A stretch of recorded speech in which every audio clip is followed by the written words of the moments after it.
Ne viens pas me lécher la tronche, c'est trop prévisible. Ouh, t'as gagné la casquette du Tour de France. Ah, la casquette du Tour de France, ça va trop bien. Bon, pars-toi, loupiote. Arrête les bisous dans la tronche quand je m'assois par terre. Va là-bas. Regarde, y a quoi là-bas? Un bout de saucisson. Allez, pchit. Putain, mais barrez-vous. Allez, pars-toi. Là-bas, là-bas. Allez, hop. Bon, à ce que je vois, il y en a qui n'ont pas compris le principe shivaïque. Hein. Donc, on va refaire une petite mise au point. Parce que, ah oui, on dit Shiva tout de suite. Oh, spirituel, New Age. Je vous parle de technologie, là. Je vais vous parler de technologie, de principe. Ok?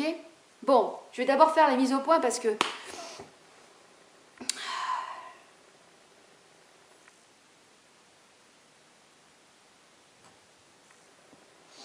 Ceux qui croient que j'ai encore un mental agité...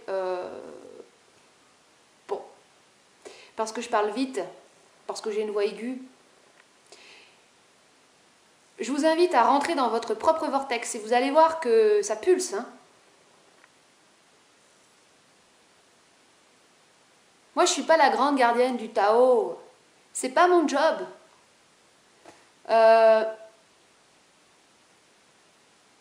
J'ai toujours parlé, parlé, toujours. J'ai rendu la vie impossible à mes parents. Quand j'étais à l'école, je me tapais punition sur punition, je ne dois pas bavarder en classe. Voilà. Je suis taureau, donc c'est le chakra de la gorge. Voilà. Quand j'étais à l'école primaire, on m'appelait la Castafiore.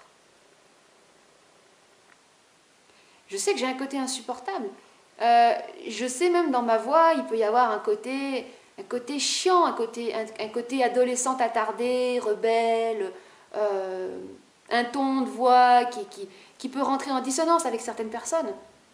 Il y a certaines personnes qui préfèrent les voix d'hommes bien graves et qui parlent bien bas, bien tout doucement. Parce que comme ça leur parle directement à leur subconscient. Ils sont plongés en état d'hypnose. Mais moi, mon style, c'est d'être une espèce de meuf, une espèce de nana comme ça, quoi. Faut pas se fier aux apparences, ok? J'aurais pu être un rasta. J'aurais pu être un gros rasta avec un gros pétard. Et fumer le pétard à chaque fois que je fais les vidéos, ça change rien. Maintenant, ceux qui sont gênés par les impuretés, les parasitages, les entités négatives, vous n'avez pas compris le principe shivaïque. Et en fait, il y a un déroulé dans les vidéos. Il y a vraiment un déroulé. Au début, j'avais clairement une séparation entre le bien et le mal. Hein. Et en fait, j'ai compris ensuite que pour s'expandre, je préfère dire s'expandre plutôt que évoluer, parce que évoluer, c'est un petit peu subjectif. S'expandre, on doit intégrer. Donc l'expansion de la matière, c'est de l'intégration, c'est-à-dire que c'est un mouvement qui fait comme ça, comme le mouvement du cœur. Enfin en fait, tu intègres et tu expands, tu intègres et tu expands, d'accord? Ça c'est le principe, en fait, même de l'éveil, ou plutôt de ce que les supramentaux appellent la fusion. La fusion, c'est, sur plusieurs dimensions, un principe d'intégration et d'expansion en même temps, donc de création de la matière noire. Et ça peut paraître abstrait dit comme ça, mais dans le quotidien, c'est comme ça qu'on peut vraiment évoluer réellement. C'est, vous prenez vos parties d'ombre, vous les intégrez, et ensuite, vous les transmutez, et vous pouvez à nouveau passer à un autre palier. Il n'y a pas à rejeter. Tout ce qui vous agace, qui vous énerve chez les uns les autres, ah là t'as des entités négatives, là t'es parasité, il y a tes prédateurs là. Ouais, c'est toi qui parles en fait, tu vois, c'est toi qui es aimanté, qui est magnétisé par ça parce qu'il y a quelque chose qui t'est renvoyé. En soi, peu importe, il peut y avoir des gens parasités, qu'est-ce que ça fout? Qu'est-ce que ça fait? La question c'est savoir qu'est-ce que ça crée en toi. Quelle partie ça vient exciter là? Moi, je suis taureau, Et donc, mon signe opposé, c'est Scorpion. Donc, Scorpion, c'est ce qui fait mon arme. Donc, Taureau, je suis franche, je fonce, frontal. Scorpion, je pique. Mais je suis là aussi pour provoquer. Pour provoquer. La provocation, pour moi, est constructive. Si elle est utilisée de manière intelligente. Pour venir pointer des éléments qui sont restés dans la subjectivité. Et ce que j'apprécie, moi, c'est quand on me renvoie frontalement aussi, puisque c'est mon approche, qu'on me renvoie frontalement à des parties de moi non intégrées. Parce que c'est toute la vie qu'il faut intégrer des choses. C'est toute la vie qu'on doit faire ce travail d'intégration et d'expansion. C'est pas genre, ah bah c'est bon, j'atteins l'éveil, j'ai tout intégré. Non, toute ta vie, on est quand même encore assujetti à des forces inconscientes. Alors, ce qu'on appelle l'astral, voilà, dans le supramental. Moi, je vais arrêter de parler de l'astral, maintenant c'est fini, parce que j'ai utilisé tous mes jokers. J'ai plus le droit d'utiliser ce mot. Putain, le chat, et je dis putain, le chat est encore monté sur la table. Tu vas descendre.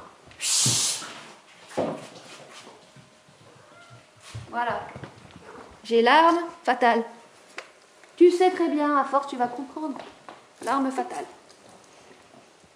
Ah, Loupiote, tu t'approches de moi pour me lécher la tronche, c'est un coup de pchit. Hein. Attention, tu as testé, tu as voulu. Je t'ai prévenu, Loupiote. Attention. Faut savoir se faire respecter, hein. Merde. Donc, l'intégration, c'est toute la vie.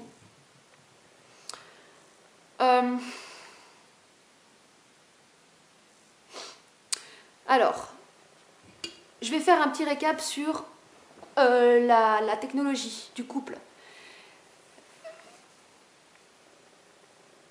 J'étais contente de trouver ce titre, mais le mot technologie, ça m'est clairement été infusé de Bernard Montréal. Hein. Ça, c'est lui qui parle de technologie du vivant.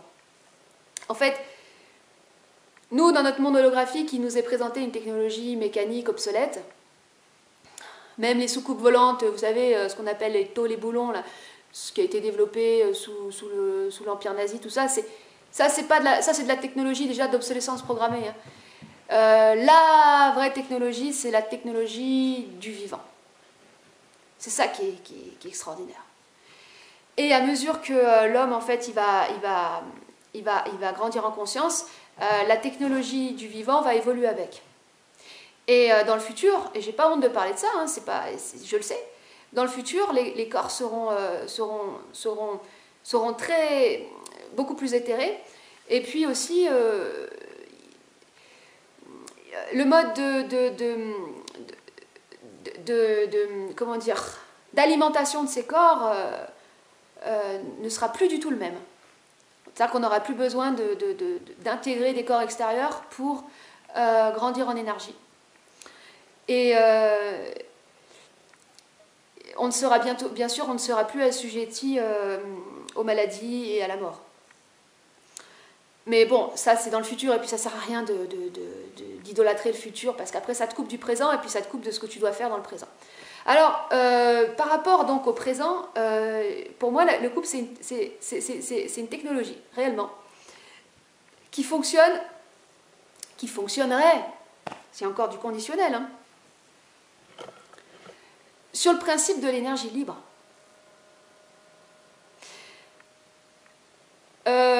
Quand je parlais au tout début de principe électromagnétique, j'étais vraiment dans le tâtonnage. D'ailleurs, je suis toujours dans le tâtonnage hein, quand je parle, parce que j'avance en même temps que je parle, quoi. Et donc, le couple, ouais, ce serait de la technologie d'énergie libre. Alors, on a été habitué dans le passé au couple énergivore, c'est-à-dire en fait, en gros le couple, moi j'étais anti-couple hein, pendant très longtemps, c'est-à-dire pour moi le couple c'était l'enfermement, c'était l'ennui, c'était qu'on appelle ça, le fait que tu n'as plus de créativité, enfin, le conditionnement, la routine, enfin tout ce qui est anti-vie quoi.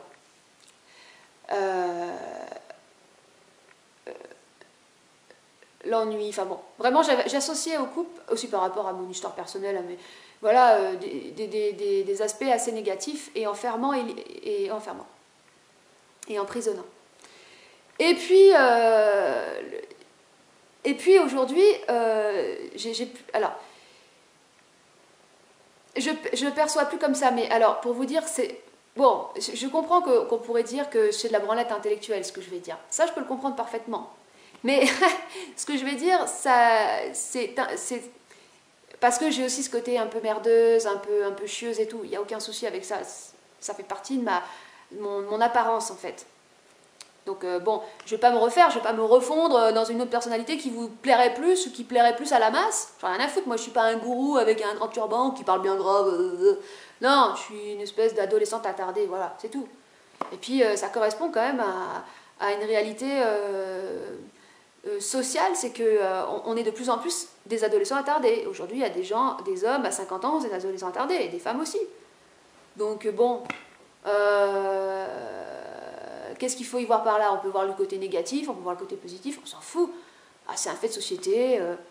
Le syndrome de Peter Pan aussi, mais bon, ça c'est encore autre chose. Putain, mais il est où mon café? Ah ben non, je l'ai pas pris. Oh, mais puis, les gens avec l'astral, c'est l'inconscient en fait. C'est tout ce qu'on n'a pas encore intégré. En fait, tant qu'on n'a pas intégré toutes les parties de notre inconscient, vous savez, les personnes complètement éveillées, à considérer que ça existe, elles n'ont plus d'inconscient. C'est-à-dire qu'elles ne laissent plus rien dans la subjectivité. Donc, c'est vraiment un processus. Donc, à un moment donné, il faut se détendre un peu. Il y aura toujours de l'astral, dans le sens où il y aura toujours un peu d'inconscient. Moi, la nuit, je rêve. Donc, qu'est-ce que je fais? Je vais dans l'astral. L'astral, c'est, on va dire, l'organe de contrôle de cet inconscient. C'est l'organe qui gère l'inconscient à la fois collectif et individuel, qui gère les formes pensées, les égrégores. Les égrégores, c'est tout ce qui est laissé dans la subjectivité. Donc c'est tout ce qui n'est pas intégré par l'individu et la masse. C'est tout. C'est juste une non-intégration, mais ça va, de toute façon, ça sera intégré un jour ou l'autre. Il y en a, ils disent, ça va prendre 2500 ans. Hein. Donc il faut se détendre un peu, là. C'est comme si on avait un verre d'eau avec un sucre, et puis là, le sucre, il commençait, en ce moment, il est genre en train de se rapprocher de l'eau, puis progressivement, il va être plongé, et après, il sera complètement dissous. Et là, il y aura l'homme nouveau qui va arriver. Mais c'est pas pour maintenant. Donc, il faut se détendre, putain, de l'astral, voilà, on n'est pas... Moi, je suis pas un être de lumière, hein. Quand je vous parle de Shiva, pour moi, pourquoi Shiva, ça m'habite? Parce que le principe de Shiva, c'est l'équilibreur. Il équilibre entre la mort et la vie, entre le chaos et le désordre. Donc en fait, on pourrait dire, notre Shiva intérieur, c'est comme une capacité de nous ajuster entre notre astral et notre conscience, quoi. Entre l'inconscient et notre conscience. Pour moi, tous les artistes, c'est des Shivas. Parce qu'il n'y a pas de création sans chaos, sans désordre. C'est pas possible. La fameuse phrase de Nietzsche, pour reprendre un peu le style à la Lucky Lee, c'est... attendez, je vais vous la trouver, cette fameuse phrase de Nietzsche. Qui danse, il y a un mot, ça parle de étoile qui danse, chaos. Il est où mon téléphone? Et oui, voilà, téléphone. Qu'est-ce que c'est que téléphone? Le support technologique, le téléphone. C'est de l'astral. C'est de l'astral, parce que, regardez, l'Internet, c'est de l'astral. La technologie d'Internet, c'est de l'astral. C'est-à-dire que, en gros, c'est ce qu'on n'a pas encore intégré. Dans le futur, on n'aura plus besoin d'Internet, puisqu'on sera tous connectés. Il l'a dit, Jean-Claude. On parlera avec les ondes comme les dauphins. Bah oui. Donc, en fait, moi, je kiffe ne pas être crédible. J'adore ça, ne pas être crédible. Parce que, en fait, c'est rien de pire que d'être crédible. Parce que quand t'es crédible, les gens, ils te croient. Et la croyance, c'est de la merde. Donc, vous comprenez mon truc, là, ma stratégie ou pas? Putain, vous la comprenez? Merde. Je croyais que les gens avaient compris, moi. Bon, il est où mon téléphone? Là.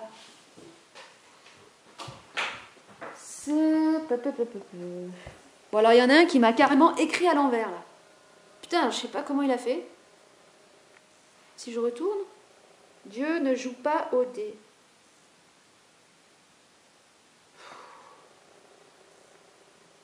Dieu ne joue pas au dé. Jamais un coup de dé n'abolira le hasard. Dieu ne joue pas au dé, donc ne jouons pas. Dieu, l'autorité suprême. Ça, c'est les formes issues des religions, en fait, qui visent, en fait, à clouer le bec aux gens, à les empêcher de se manifester, à les maintenir dans une position de créature, soumise. Et à chaque fois qu'il y a quelqu'un qui ose se manifester, on va lui dire dans la spiritualité, ah, c'est ton ego qui parle, là, tais-toi. Ah, t'es possédé, là, c'est les entités. Ah, c'est l'astral, arrête ça tout de suite. Vous voyez derrière les forces qu'il y a? Ça, c'est des forces anti-vie. Des forces de putain de castration de merde. Et vous voulez que je sois poli, vous voulez que je sois spirituel quand je vois des trucs comme ça? Moi, ça me fout en colère, ça. Et je vais vous dire un truc, je suis une vraie féministe. Parce que je vois les forces qui sont à l'œuvre en ce moment pour justement empêcher les hommes de se manifester dans leur virilité, dans leur masculinité. Je vois les forces à l'œuvre. Et je vois aussi que les hommes qui ont la trouille et qui n'osent pas manifester leur feu, eh ben ils vont se taper des nanas castratrices. Parce que la nature, elle a horreur du vide. Et donc si un mec, il s'auto-empêche, il s'auto-tait, il se comporte de manière... il s'auto-sabote, il sera saboté par une femme, donc son opposé, sa polarité opposée, qui va en fait le mettre à terre, jusqu'à ce qu'à un moment donné, il n'en puisse plus, il se lève, il dit « Putain, mais maintenant ça suffit, merde! Ça suffit !» Je suis vulgaire parce que la vulgarité, c'est une vibration, vous comprenez? C'est une vibration. C'est la vibration même de la colère. Vous croyez qu'on est là pour être des petits moutons gentils? Oh, le gentil Jésus, il est mignon le petit Jésus. Voyez les images de Jésus avec ses petits moutons. Oh, il est tout doux. Jésus, il n'était pas, s'il a existé, ou alors s'il existe en tant que forme, en tant qu'archétype, c'est pas un mec sympa, non. C'est un mec pénétrant, transperçant. Et colérique, vibratoirement parlant. Je dirais même que la colère, c'est l'origine même. C'est l'origine, la colère. Vous croyez que le Big Bang, c'est un truc... c'est un paix d'arc-en-ciel de paillettes? Non, hein. C'est un putain de choc.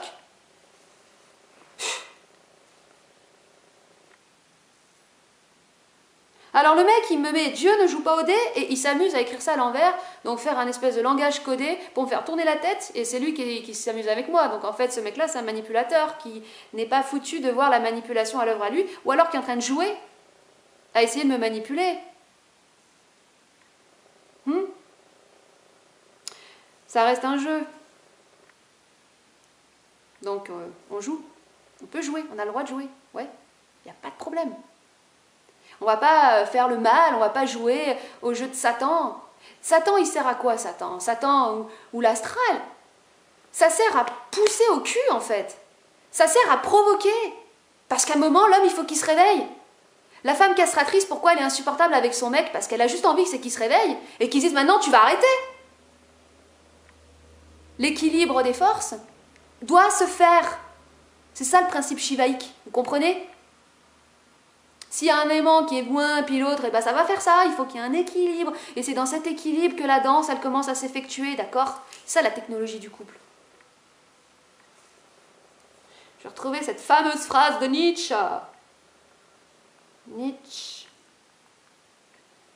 Nietzsche, étoile qui danse.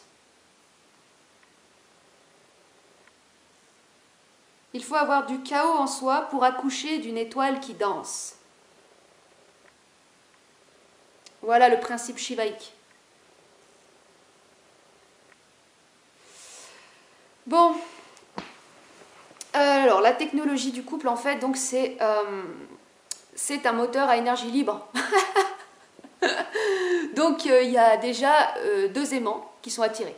Donc, s'il n'y a pas d'attraction, de toute façon, il n'y a pas de couple. Hein. S'il n'y a pas de désir, il n'y a pas de couple. C'est pas possible.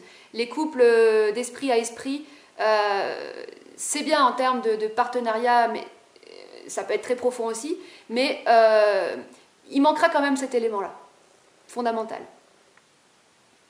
Alors, le magnétisme, j'appelle ça aussi le principe lunaire. Donc, en fait, parce que la Lune est un astre très magnétique. Et c'est magnétique, donc ça vient faire monter. En fait, c'est ça, le désir, c'est quelque chose qui monte. Donc, il faut qu'il y ait cette force de magnétisme, d'attraction, cette force lunaire. Mais il faut aussi qu'il y ait le principe solaire. Le principe solaire, c'est l'esprit, la verticalité, l'électricité. Et c'est la rencontre de ces deux, l'esprit qui est vertical et le magnétisme qui est représenté par l'horizontalité, cette rencontre des deux qui va créer le mouvement et la propulsion. Parce que quand vous avez deux aimants qui sont attirés l'un par l'autre, il y a déjà un mouvement qui se crée, c'est une amorce. Mais il va vous manquer l'électricité, en fait il va vous manquer la dimension. Parce qu'en fait le couple, il doit être projeté. Il doit être projeté dans une dimension.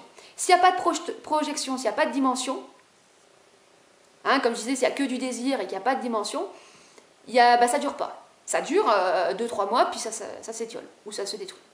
Donc il faut que la dimension qui vienne, il me faudrait une troisième main, projeter ce moteur, cette espèce de danse magnétique en dimension. Le couple, en tant que technologie, est une structure qui permet l'émancipation, qui permet la créativité, qui permet l'expansion individuelle. Ça, c'est important de le dire parce qu'il faut bien redéfinir ce que c'est que le couple, hein, parce que ça a été... enfin, je pense qu'on a tous eu des histoires plus ou moins désastreuses, ou tout du moins, pas forcément désastreuses, mais pas complètement à la hauteur de nos attentes. Alors, les attentes, après, elles doivent être définies aussi. Hein. Moi, je définis mes attentes, par exemple.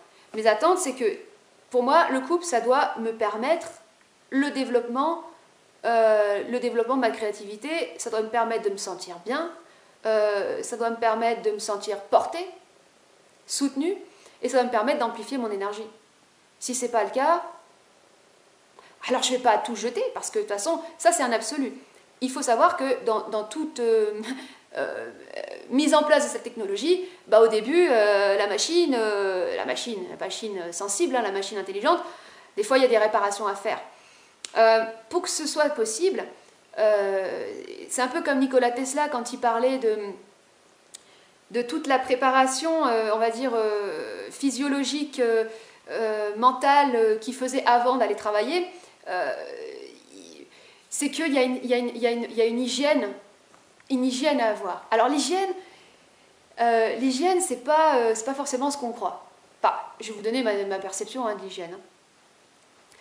L'hygiène, c'est d'abord intérieur. Alors, une bonne hygiène, moi je le travaille, hein, parce que, je veux dire, si j'attends d'être parfaitement hygiénée de l'intérieur pour parler, bon, je parle pas, quoi.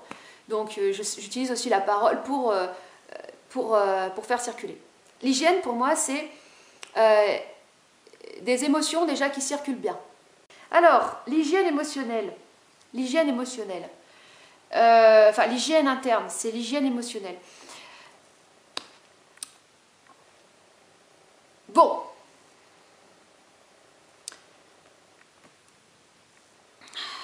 En fait, je reprends ce que j'avais dit déjà, mais en manière plus synthétique. C'est que,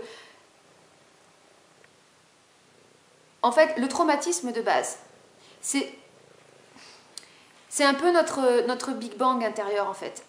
Moi, en ce qui me concerne, c'est le traumatisme mais je vais vous dire ce que c'est que mon traumatisme, en fait. Mon traumatisme, et comme ça ce sera fait, ce sera dit, c'est que j'ai subi une opération des dents de sagesse quand j'étais adolescente, à l'âge de 15 ans. On m'a arraché les 4 dents de sagesse, sous anesthésie. Avant cette opération, j'étais une enfant. Après cette opération, je me suis réveillée, bien sûr, et tout s'est infecté dans ma bouche. Et à partir de là, je suis partie sérieusement en couille, mais dans le sens où je me suis mise à dessiner, à peindre. J'étais au plus mal en moi-même. J'étais plongée dans mes ténèbres. J'ai eu beau faire toutes les séances d'hypnose que je voulais, j'ai jamais pu avoir accès vraiment à ce qui s'était passé. Mais en soi, si j'avais eu une vision, peut-être que ça aurait été une forme d'astralisation, tout du moins d'identification à quelque chose. Moi, peu importe de savoir ce qui s'est vraiment passé dans les dimensions quand j'ai vécu ça. Peu importe. Je sais que c'est à partir de là que tout a commencé. Et que symboliquement, les dents de sagesse, ça symbolise la connexion au divin. Donc on m'a enlevé, on m'a arraché cette connexion. Et c'est à partir de là que j'ai eu ce choc. Parce que comme je vous disais, le choc le traumatisme de base, c'est la coupure d'avec l'origine. Donc j'ai vécu dans ce corps de chair, dans cette incarnation de matière, la symbolique même de la coupure avec l'origine. Donc c'est ce qui génère le stress au niveau cellulaire. Le corps ne comprend pas. Vous lui arrachez les dents de sagesse, son lien éthérique. Il ne comprend pas.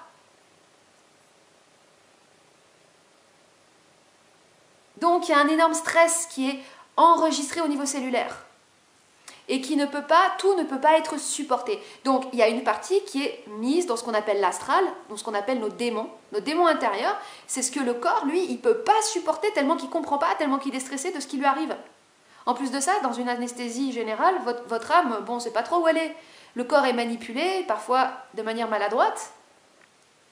Donc en fait, il y a une désorganisation au niveau des corps. Donc, à partir de là, la créativité a démarré chez moi. Mais quand je vous dis elle a démarré, c'était vraiment une explosion, quoi.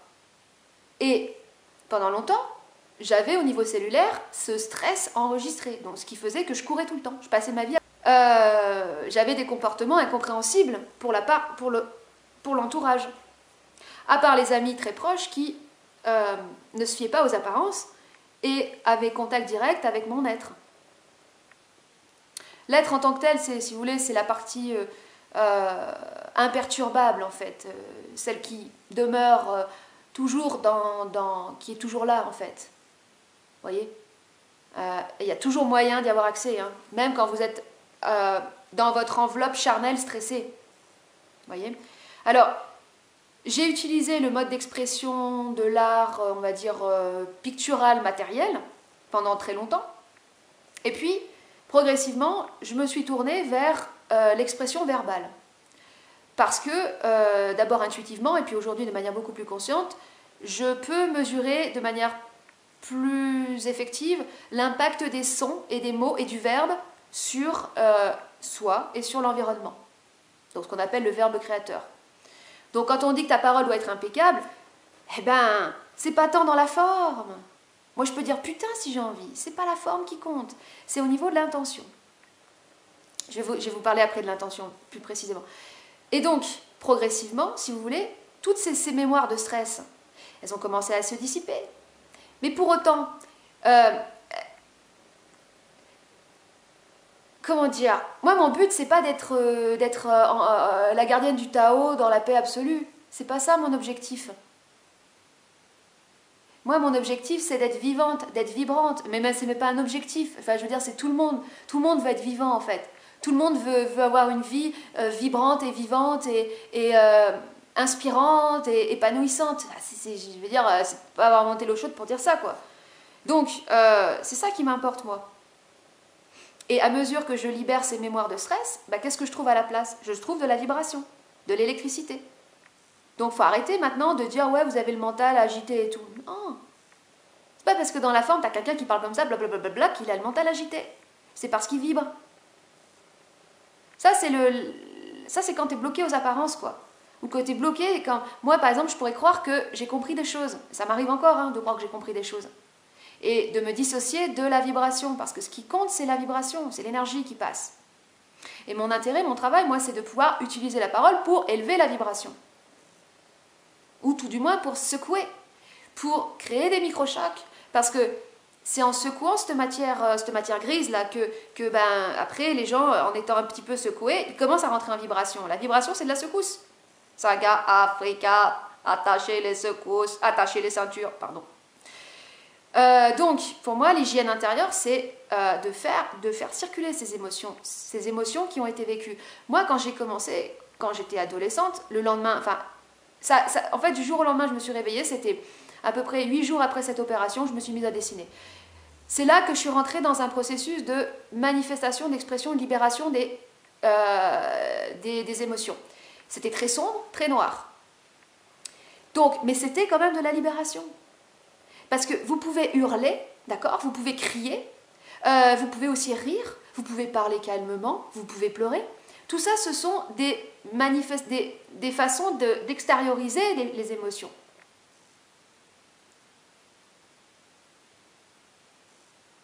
Donc, après, il y a des émotions de nature différente, mais si le but, c'est de vouloir avoir que des émotions, il faut avoir une expression calme, comme ça, parce qu'on croit que c'est ça la réalisation de soi, c'est un leurre. La matière, si on va dans le cœur de la matière, le cœur de l'atome, putain, mais c'est du feu, quoi, je veux dire. Je préfère être à l'image de la matière plutôt qu'être à l'image d'une abstraction, d'un espèce de maître éveillé, qui ressemble à rien, avec un turban dans les cheveux ou je sais pas quoi. Bon. Donc, en soi, l'hygiène, c'est la circulation des émotions. Et la non-hygiène, c'est la rétention des émotions. D'accord? Donc après, la question, c'est de savoir comment se poser la question à soi, comment moi, je peux me donner mes propres outils à moi-même pour pouvoir manifester, exprimer ces émotions. Pour moi, la réponse la plus adaptée, c'est la voie artistique, parce que c'est la voie qui fait le moins de mal aux gens, aux autres. Parce que quand vous avez de la colère, si vous la sortez à quelqu'un, bah, vous allez l'impacter. Donc, ensuite, je vais vous parler de l'astral, et ce sera la dernière fois, parce que j'en ai ras le cul de l'astral. Non, je vais parler de l'astral et des entités interdimensionnelles aussi, comme ça ce sera... Je vais leur régler le compte, là, ces putains d'entités. Merci Pascal Obispo. Quand j'étais jeune, je me foutais de la gueule de Pascal Obispo, enfin, je me foutais des gens qui aimaient Pascal Obispo, voilà. Et en fait, j'étais bien stupide. Parce que là, hier, j'ai regardé une émission, c'est une vieille émission qui s'appelle Star à domicile. Donc je vous raconte rapidos. J'ai hésité à la mettre là, mais bon, je vais peut-être la mettre, je verrai.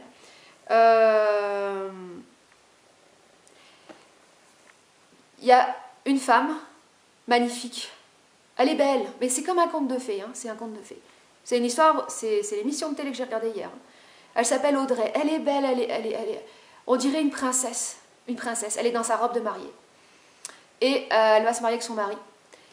Et son mari décide de lui faire une belle surprise. Qu'est-ce qu'il fait? Il invite Pascal Obispo, son idole. Son idole. C'est-à-dire que la nana, elle a quoi? Elle a 22 ans. Hein. Sa chambre, elle est recouverte de posters de Pascal Obispo. C'est genre Dieu. Elle connaît toutes ses chansons par cœur. Elle vibre à l'unisson avec la voix et la philosophie de Pascal Obispo. Parce qu'il y a une philosophie dans sa musique. Il y a beaucoup de bonnes choses. Et elle vibre complètement là-dessus.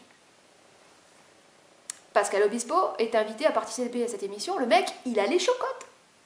Parce que ouais, on voit les stars, on se dit, ouais, le mec, il a une super confiance en lui, il en a plus rien à foutre. Non. Parce que tant que tu vibres pas, en fait, tant que t'es pas... Si t'es plus traversé par aucune émotion, en fait, si même, parce qu'il dit juste avant, il est prêt à devoir arriver, il est là, oh, je sais plus rien. Bon, il surjoue un petit peu, mais c'est vrai, il a peur, je sais plus les paroles, et puis il a froid, il est là, oh là là, vous m'entendez? Moi j'entends pas le micro là, j'entends pas le piano, mais il est flippé le mec. Parce qu'il le vit le truc. Il se rejoue à chaque instant. La vibration, c'est ce qui est incertain. C'est pas ce qui est certain. Quand tu sais, quand t'as compris, alors c'est comme ça, moi je te fais un topo là. Non, t'es con. C'est quand tu avances dans l'incertitude. Et donc le mec, il est là, lui-même, il tremble autant, quoi. Tremble mais avance, tremble autant. Et il commence à arriver. Et en plus, quand il chante, il y a plein de fausses notes, hein, c'est dingue. Mais c'est ça qui est beau, c'est ça qui est beau. C'est les fausses notes. C'est les fausses notes qui donnent toute la dimension, en fait, pour que quelque chose devienne pur. Pour la pureté, c'est les fausses notes. La pureté, c'est l'imperfection. Sinon, après, on devient des espèces de pléiadiens, là, les pléiadiens, des espèces de playboy, de playboy ou de playwoman, toutes standardisées et tout, mais c'est horrible, quoi. Oh là là. Et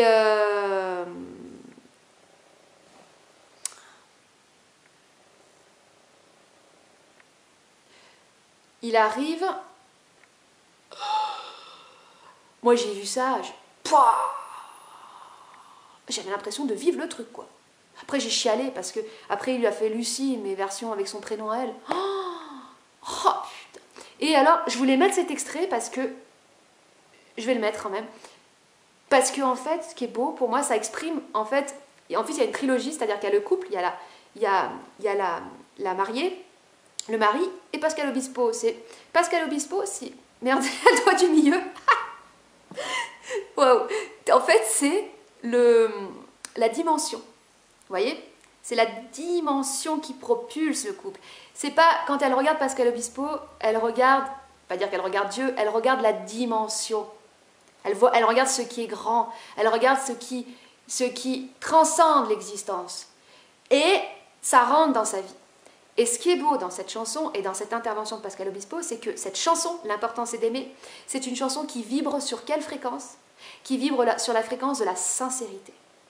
C'est pour ça qu'il ne peut pas toujours... Parce qu'après, j'ai vu la même émission, Les Stars et tout, avec Enrico Macias. Ça ne le faisait pas du tout, parce que Enrico Macias, c'est pas pour critiquer, hein. J'aime beaucoup, moi j'adore donner, donner, donner, donner. J'aime bien chanter sur du Enrico Macias. Mais c'est très schématique, enfin, c'est très mécanique sa façon de faire, c'est toujours un peu pareil. Et Pascal Obispo, il joue sa vie un petit peu à chaque fois, hein, qu'il refait sa chanson. Et donc, c'est ce qui lui permet de vibrer vraiment sur la sincérité. Et si sa chanson, L'important c'est d'aimer, ne vibre pas sur la sincérité, bah ça vaut rien. Ça n'a aucune valeur. Et donc, par rapport à l'astral et toutes les peurs qu'il pourrait y avoir des gens à être encore assujettis, attention loupiote, hein, à des parasites, je vais parler vite fait des intelligences interdimensionnelles. Attention loupiote, je te préviens, pas de bisous en pleine tronche. Pas de léchage de gueule. Non? Voilà. Parce que quand je te repousse, tu repousses. C'est ça, tu repousses, bah elles poussent encore plus en fait. Je sais pas si vous avez déjà essayé avec les chevaux, par exemple, vous les poussez, ils poussent. Ça marche pas. Donc là, l'élément eau, en fait, il vient apporter une autre dimension qui l'amène à se réajuster dans sa position à elle, vous voyez. Donc les gens qui ont peur d'être parasités par les entités et tout. Je vais vous parler de mon expérience la première fois que j'ai dit une prière. Alors c'est pas pour recommander les gens de dire des prières, hein, c'est parce que moi ça s'est présenté à moi comme ça dans ma vie. Bah, j'ai pleuré parce que c'était sincère. Donc j'étais sur la fréquence qu'on appelle la fréquence du cœur, c'est la fréquence de la sincérité. Pourquoi moi je me montre comme ça, puis je dis ouais, allez, puis je dis putain, puis machin et tout. C'est pour dire que ça sert à rien de vouloir ressembler à quelque chose. Parce que quand tu veux ressembler à quelque chose, t'es faux. Puis même si t'as une voix qui ressemble à une voix de merdeuse, ou si t'as un mec avec, je sais pas moi, un truc, tu pourrais te dire c'est pas dans les standards, t'en as rien à foutre. Ce qui compte, c'est la sincérité. C'est ce qui fait le diapason, l'unisson, l'universel, hein, je l'ai déjà dit. Et quand tu trouves cette fréquence du cœur, et déjà fréquence du cœur, ça fait déjà, quand les spirituels ils parlent de ça, tu te dis attends mais comment, tu rentres en quête en fait de trouver la fréquence du cœur. Rentre pas en quête. Si la quête c'est faux, la quête. La quête c'est faux. Donc, tu vas dans ta fréquence du cœur, après c'est un travail hein, un peu. Les artistes, c'est quoi l'artiste? C'est ça. C'est celui qui recherche sa fréquence de la sincérité. Sinon, c'est la différence entre un bon et un mauvais artiste. Et oui, tu sens quand c'est faux, tu sens quand c'est vrai.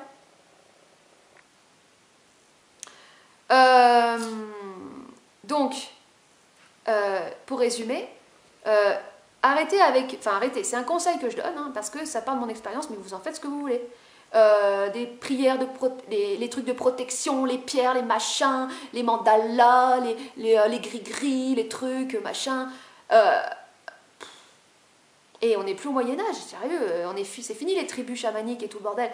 Il suffit juste d'aller dans la sincérité, en fait, et vous êtes protégé, vous irradiez quelque chose, une vibration, qui fait que de toute façon, vous êtes inatteignable.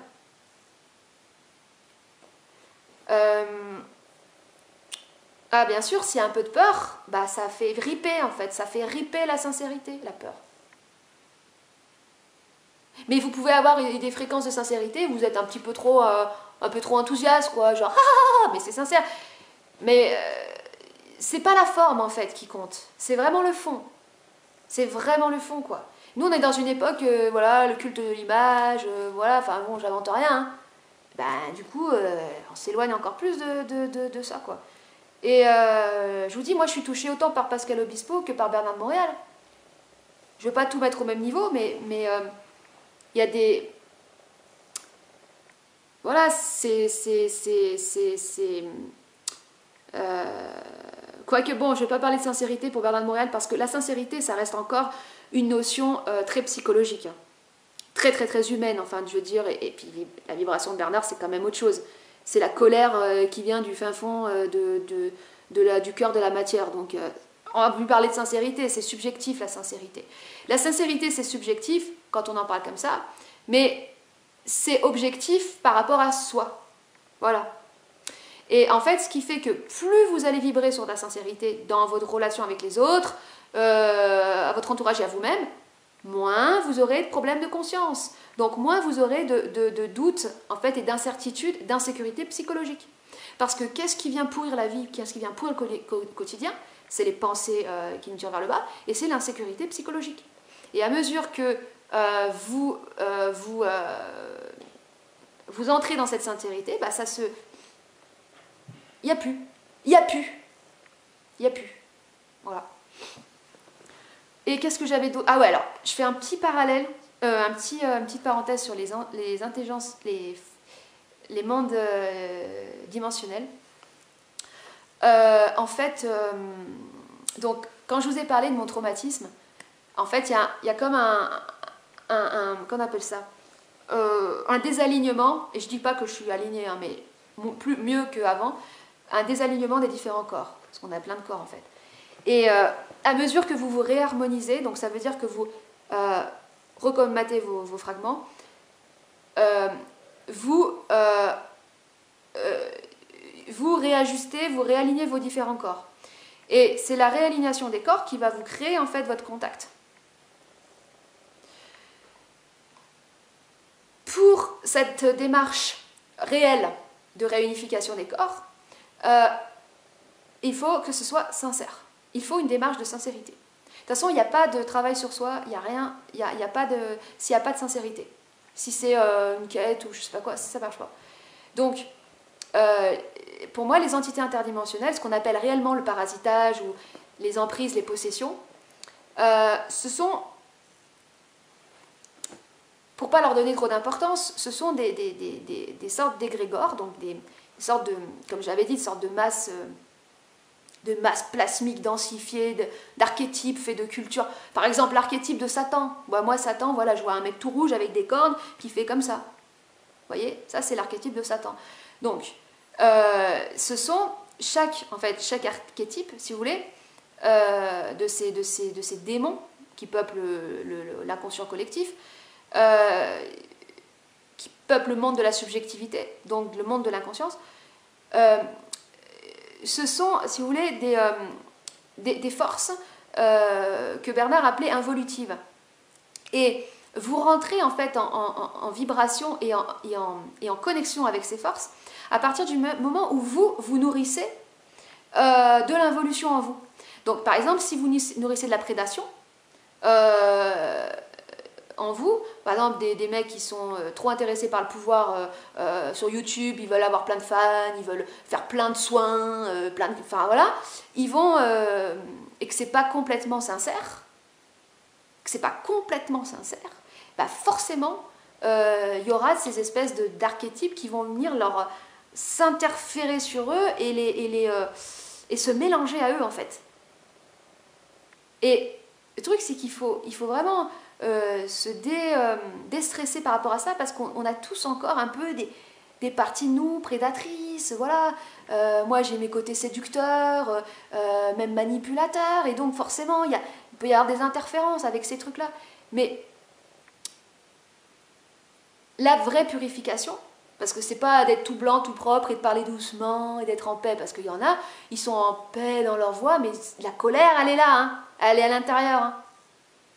Et ça, c'est pas bon. Pour moi, tout ce qui est rétention, c'est pas de l'hygiène. Donc je préfère un mec qui hurle, comme dans la chanson de Pascal Obispo, là, que je vais vous mettre, si je vais vous le mettre quand même. Ah non, ça je confonds avec la chanson de Florent Pagny. Bon bref, on s'en fout. Si le mec il dit sa sincérité en hurlant, ok, bah, il dit sa sincérité. Ok, c'est en hurlant, c'est une forme, mais au moins c'est sincère. C'est pas pour encourager les gens à hurler. Et d'ailleurs, si vous avez besoin de hurler, il vaut mieux que vous soyez dans un endroit où il n'y a personne, où vous allez déranger personne, parce que c'est quand même, voilà, tout le monde n'est pas en mesure d'absorber l'énergie de la colère qui hurle. D'ailleurs, je donne un conseil aussi, c'est que la forêt, c'est génial parce qu'il y a du vivant et ça absorbe. Bon, je l'avais déjà dit. Donc voilà, pour moi, l'hygiène, c'est la circulation et non la rétention, parce que qui dit rétention, blocage, dit pourriture. Mais en soi, la pourriture, c'est que de l'énergie qui demande à être libérée. Hein. Nous, c'est notre mental qui nous fait percevoir les choses comme sales. La merde, c'est sale. La merde, c'est quoi? C'est de l'information, la merde. C'est de l'information digérée. Et c'est de l'information digérée qui va venir servir de nourriture, de substrat à la vie. Comme un cadavre. Hein. Un cadavre, vous enterrez un cadavre d'animal profondément et vous faites une butte, vous ajoutez aussi de l'azote, vous faites un sandwich, on va dire équilibré au niveau des composants, et vous allez avoir une vie extraordinaire qui va se développer, et vous allez avoir des végétaux ensuite extraordinaires qui vont se développer, vous allez avoir des insectes extraordinaires qui vont venir. Voilà.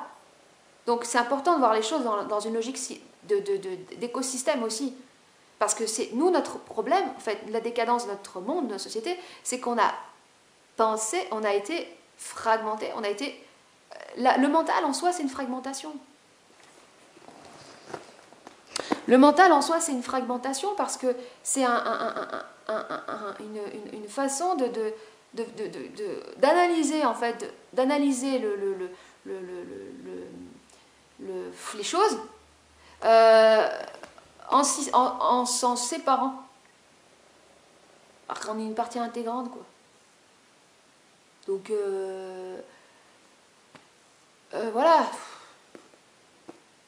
Circulation, que je n'ai pas dit aussi. Voilà, les intelligences interdimensionnelles. Si vous ne voulez pas être parasité, comme ils disent, ça sert à rien d'aller faire des soins, genre, allez, je vous... Comme... Putain, on est au Moyen-Âge, quoi. C'est bon, vous êtes débarrassé des entités. Non, c'est toi, dans ta vie, comment tu vas nourrir.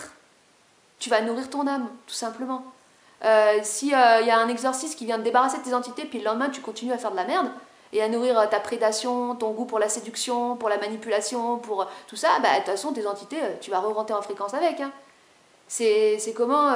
pour ça, je dis, c'est dans le quotidien. C'est dans les petits gestes. C'est là que ça se joue. Pour autant, il ne faut pas être trop gentil. Moi, si je suis trop gentille avec mon chaton et ma chienne, ça devient l'apocalypse. Il y a tout le monde qui monte sur la table, allez, vas-y, que je te bouffe dans l'assiette et tout, quoi. Donc, équilibrage. Et c'est ça le rôle de l'homme. L'apprenti, l'homme apprenti, maître, des énergies prédatrices, donc colonisatrices. Le chat, il est colonisateur. Il colonise toute la table s'il veut. Il a quand même réussi à me faire tomber le saucisson que j'avais mis dans une boîte et à ouvrir la boîte.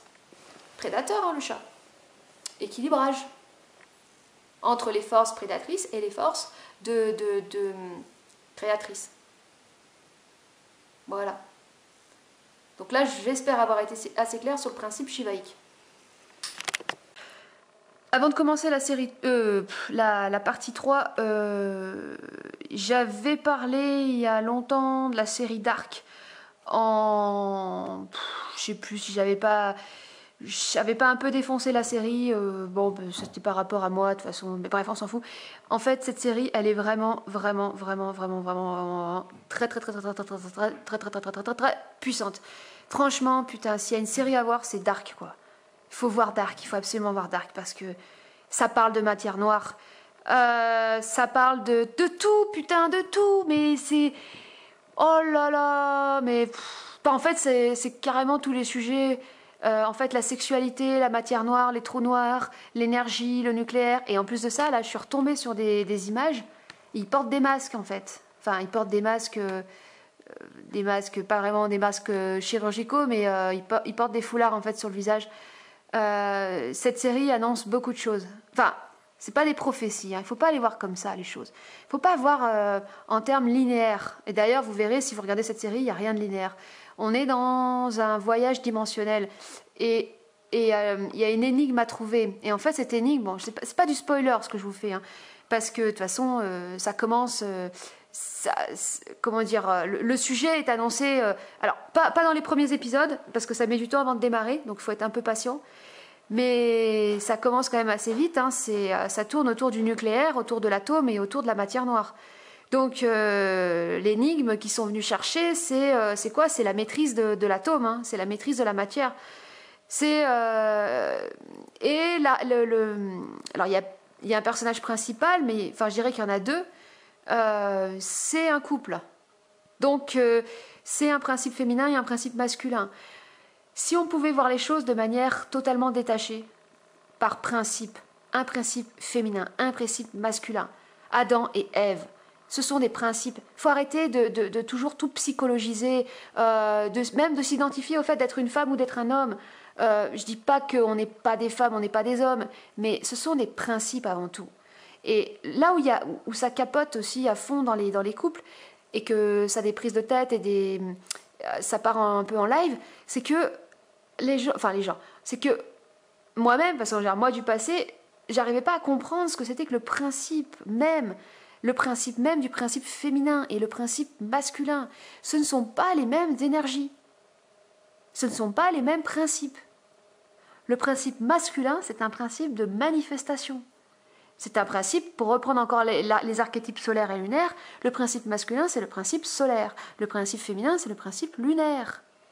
Donc, alors ça ne veut pas dire que quand vous êtes une femme, vous êtes la lune et que l'homme c'est le soleil, parce que c'est fractal tout ça, c'est-à-dire que l'homme il est aussi lune et soleil, et le lune et la soleil, le soleil et la lune c'est aussi nous en nous. Donc comment dire, c'est des principes qui dansent en nous et à l'extérieur de nous.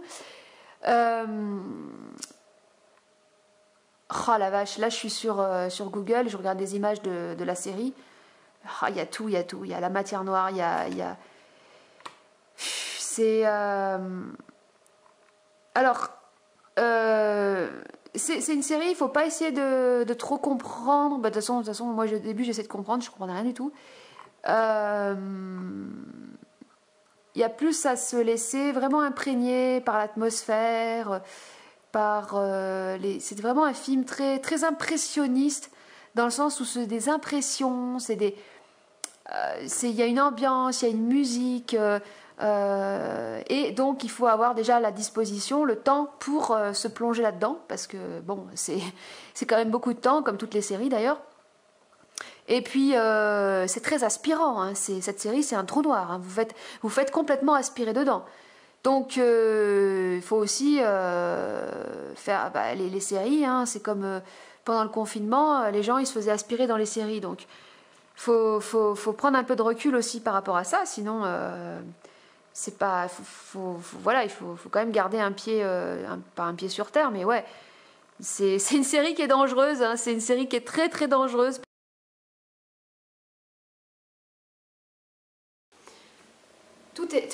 Tout est une question d'énergie. En soi, on ne fait jamais l'amour vraiment à l'autre. On fait l'amour à l'autre, mais c'est d'abord pour vivre quelque chose à l'intérieur. La relation à l'autre est un support pour une alchimie intérieure. Et la sexualité, pour moi, ça a à voir avec la fusion.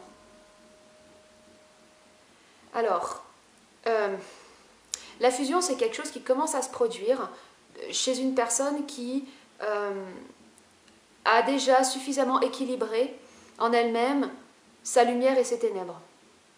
Donc, il s'agit bien de comprendre qu'on ne se débarrasse pas de notre obscurité, on ne se débarrasse pas de l'astral. Si vous voulez vous débarrasser de l'astral, vous allez devenir une personne déjà invivable, chiante, hyper rigide, et mortelle. Quand on mène un combat contre quelque chose, de toute façon, on n'a rien compris. Donc, il s'agit déjà de supporter, d'accepter ses propres ténèbres, comme étant en fait principe négatif à un principe positif. C'est pour ça que je trouve que l'approche, on va dire, scientifique, voire physique, permet un certain détachement vis-à-vis d'une certaine subjectivité ou d'un attachement, on va dire, psychologique aux choses. C'est-à-dire que normalement un scientifique, il est complètement neutre, objectif. Et on pourrait aborder en fait tous les sujets même de notre quotidien d'un point de vue scientifique. Alors, vous allez me dire, voilà, moi je suis, comme encore une fois, je ne suis pas crédible, mais parce que j'utilise mon côté artiste justement pour me permettre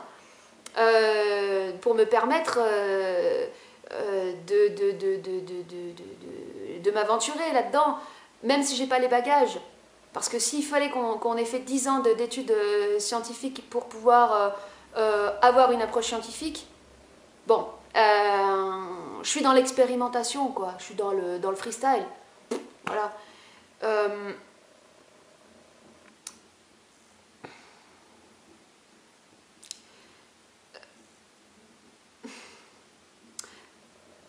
Pour moi, les ténèbres intérieures, nos ténèbres, notre obscurité, ou ce qui vibre en nous sur la peur, c'est une masse aspirante. C'est une masse noire. Quand j'étais petite, j'avais toujours mal au ventre. Toujours mal au ventre. Donc on m'avait emmené voir des médecins, notamment un psychiatre, qui m'avait prescrit une sorte de régime, vraiment un truc, qui avait eu un effet placebo, hein, je dis pas, hein, mais le problème des thérapies en général, c'est, enfin je veux pas décrédibiliser de thérapie toutes, mais c'est bien souvent trop superficiel parce que la seule profondeur réelle, c'est l'individu en fait, en lui-même, quand il plonge en lui-même. Donc si l'individu ne plonge pas en lui-même, ça reste superficiel. Et moi j'étais une enfant et je ne comprenais pas pourquoi j'avais toujours mal au ventre, donc j'ai appliqué le régime en croyant que ça allait mieux aller. Et puis voilà, ça m'a permis de moins souffrir, mais en soi ça n'a pas fait grand-chose. Et en fait aujourd'hui ce que je réalise, c'est que cette masse noire, moi je disais c'était une boule noire que j'avais dans le ventre, c'est vraiment une boule noire, c'est-à-dire c'est une matière noire aspirante, c'est une matière aspirante. Ça c'est les ténèbres. La lumière, c'est une énergie rayonnante. Donc c'est l'inverse. C'est aussi ce que j'appelle le principe lunaire et le principe solaire. Et nous-mêmes, on a en nous-mêmes ces deux principes. Et c'est ce qui fait le moteur même de notre expansion. Vous comprenez? Donc à la fois on a cette masse lunaire en nous et ce principe lunaire et ce principe solaire. Et c'est les deux principes activés l'un l'autre qui génèrent, je l'ai déjà dit, du coup l'expansion, je le redis. Et je préfère parler d'expansion plutôt que d'évolution parce que dans expansion, il y a croissance et il y a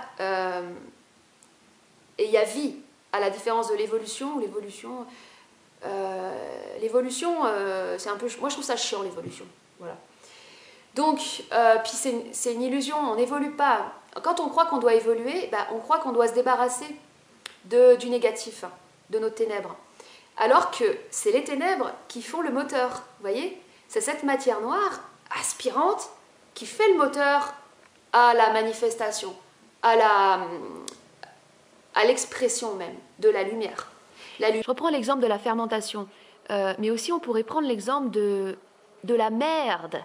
La merde, vous prenez du fumier, vous l'enfermez dans un tonneau fermé.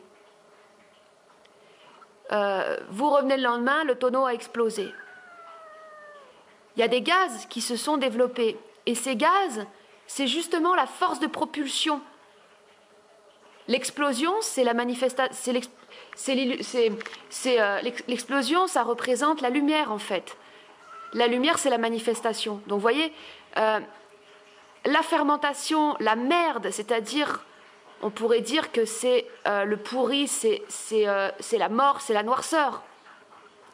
En fait, la noirceur, en nous-mêmes, sur le plan physique, c'est justement l'énergie de la matière, en fait, le combustible pour nous permettre d'exploser. Et regardez bien les artistes, les plus grands artistes. Là, en ce moment, je suis branchée plus les artistes du verbe, enfin les acteurs, tout ça. L'autre fois, je tombais sur Benoît Poelvoorde, mais Benoît Poelvoorde, mais c'est ce mec dans les meilleurs moments de sa vie, ou quand on le voit sur les plateaux, quand il est sur les plateaux et ce qu'il dit, mais il est hyper inspiré, il est hyper connecté, le mec. Et il y a sa lumière qui s'exprime, et on voit bien que ça vient de ses ténèbres. Et puis il y a aussi un autre truc qui me vient, parce que tout à l'heure je suis allée me balader avec ma chienne, et elle s'est rapprochée un peu trop près des clôtures électriques, donc en fait elle a pris une châtaigne, et je crois que ça lui était jamais arrivé. Donc elle a poussé des cris, elle était complètement paniquée, même pendant plusieurs minutes. Donc après j'ai réussi à la rappeler, et elle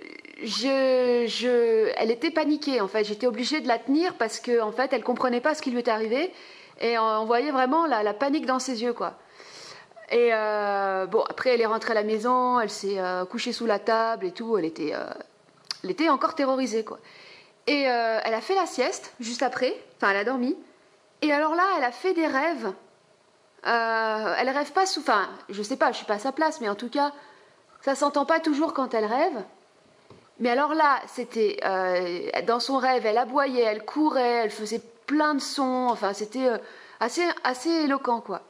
Et c'est là que je me suis dit, mais en fait, c'est ça, c'est que pendant le choc, pendant le traumatisme, il y a une charge émotionnelle qui est trop importante. Donc en fait, il y a un déplacement de la charge émotionnelle dans l'inconscient.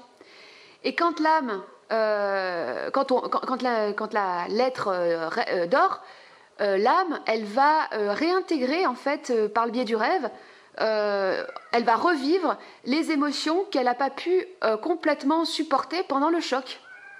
Donc, c'est assez facile de comprendre que les artistes, en fait, ils ont un inconscient très fourni parce que justement, le choc fait qu'il y a eu un gros déplacement dans l'inconscient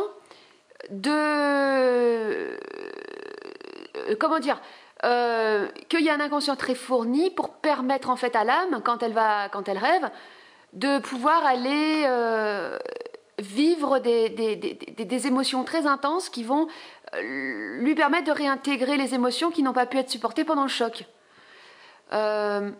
Et puis donc c'est intéressant, quoi. Notamment donc l'expression artistique qui serait donc le moyen justement de pouvoir réintégrer ce qui n'a pas pu être vécu pendant le choc, donc de l'exprimer, de le verbaliser pour le sortir, quoi. Voilà. Moi, ça fait aucun doute que les artistes, que ce soit des chanteurs, des acteurs ou autres, s'ils n'avaient pas leur pratique, peut-être qu'ils auraient été conduits à l'autodestruction, parce que, en fait, le fait de ne pas pouvoir réintégrer, de pouvoir réintégrer, putain le chat, pouvoir extérioriser donc ces émotions pour pouvoir les vivre entièrement, parce que c'est ça, elles n'ont pas été vécues entièrement pendant le trauma. Elles n'ont pas été vécues entièrement. Il y a eu ce qu'on appelle la subjectivité, c'est ça, hein, c'est le déplacement dans l'espace inconscient de ces émotions non vécues, non intégrées. Et donc, bah oui, forcément, c'est ce qui fait le moteur de la créativité. Et en soi, en fait, aussi, pour mettre un peu les pendules à l'heure aussi, c'est qu'on a tous de la créativité. C'est pas parce que à l'école, on nous a dit que... Enfin, on nous a pas dit, mais on nous a conditionné et on nous l'a enlevé, plus ou moins, par le formatage, qu'on n'en a pas. Hein. C'est simplement, ce sont des sortes de rétentions et qui peuvent se débloquer de certaines manières, notamment... qui peuvent se débloquer de plein de façons différentes, comme le chant, le cri, le rire. Moi, je dirais que ce qui passe par la voix est plus efficace, parce que la voix, c'est vraiment la vibration qui pénètre toutes les cellules du corps. Parce que moi, je sais, hein, quand j'étais dans mes pratiques plus picturales et tout ça, euh, la force d'extériorisation était moins puissante que si j'avais pu chanter ou hurler. Mais je chantais pas parce que justement j'avais un traumatisme par rapport au chant vis-à-vis de l'enfance où on m'avait catalogué comme Castafiore, comme enfant qui chante faux, quoi. Et aussi, je vais en profiter pour dire que le chant, le fait de chanter faux, c'est... putain, le chat, il retourne sur la table, quoi. Allez, un petit coup de pchit. Voilà. Le fait de chanter faux, c'est un désalignement des corps. Donc en fait, il y a moyen de pouvoir chanter juste, par exemple en pratiquant la méditation et en se réalignant sur la verticalité. Parce que nous, on a plusieurs corps, mais sauf que des fois, ils sont désalignés. Et bon, allez, je m'arrête là. Oh non, j'y crois pas. Oh, je viens de parler pendant une demi-heure et j'avais pas enregistré. Je suis dégoûtée. Comment je suis dégoûtée. Ah, c'était trop bien. Putain, dégoûtée. Ouais, en fait, j'ai mal aux dents et c'est pas par hasard parce que... donc, je fais une petite parenthèse sur mon vécu pour donner une illustration à cette chose. Parce que dire c'est la lumière qui vient des ténèbres, bon, c'est pas évident de... C'est très abstrait. Ça, je le dis parce que ça provient de mon vécu. Bah, sinon, je le dirais pas. Sinon, je parlerais en l'air. Voilà. Après, c'est pas parce que je prends un ton un peu léger ou que je prends pas une voix grave et comme ça que ce que je dis n'est pas réel. C'est que pour moi, c'est important justement c'est important la légèreté. Pour moi, la légèreté, c'est de la profondeur aussi. Parce que le pathos, hein, comme il dit Lucchini, ça colle à la peau et ça rend pas plus intelligent le pathos. Le pathos, ça alourdit bêtement la vie. Donc, plus ça va, plus mon approche est énergétique, donc objective. Et donc, voilà, par rapport à ce qui m'est arrivé, c'est intéressant du point de vue énergétique. Donc, alors, nous avons donc plusieurs traumatismes au cours de l'existence, et le fait même de l'incarnation, c'est en soi un traumatisme parce que l'âme est coupée de son origine. Donc, il y a une rupture dès l'incarnation. Après, l'enfant, on lui coupe le cordon, coupé de sa mère. Qu'est-ce qu'il y a encore toute la vie, c'est une série de traumatismes quelque part aussi. Mais là, moi, je vais vous parler. Moi, tous mes traumatismes, ce qui est intéressant, c'est qu'ils sont liés à la bouche. Et donc, c'est par la bouche que tout rentre et tout sort chez moi. Étant taureau, donc chakra de la gorge. Donc oui, je fais une petite parenthèse, chaque signe a son organe de prédilection, et l'organe de prédilection, c'est l'organe par lequel vous vous réalisez dans ce monde, en fait, par lequel vous apportez votre contribution. Donc après, il faut voir la symbolique de l'organe. Par exemple, si votre organe c'est poumon, ou bien si c'est cheville, il faut voir, en fait, hein, cheville, c'est lié au magnétisme, à la terre, tout ça. Il faut voir la symbolique, parce que sinon, ça ne peut pas vous dire grand-chose. Ah bon, moi, mon organe, c'est les jambes, ça veut dire quoi? Bon, voilà. La gorge, c'est ce qui supporte la voix, de toute façon. Et donc, le traumatisme que j'ai vécu, donc l'opération de mes dents de sagesse, donc on m'a enlevé les 4 dents de sagesse, et cette opération, sous anesthésie générale, cette opération ne s'est pas très bien, elle s'est déroulée comme elle s'est déroulée, mais j'ai été, en fait, ça s'est infecté hein, ensuite. Et l'infection a duré quand même une bonne quinzaine de jours avant que je puisse retrouver une alimentation. Sauf que, une semaine après, alors, putain, la symbolique des dents de sagesse, en fait, ça signifie le lien avec le divin, en fait, avec l'esprit, on pourrait dire.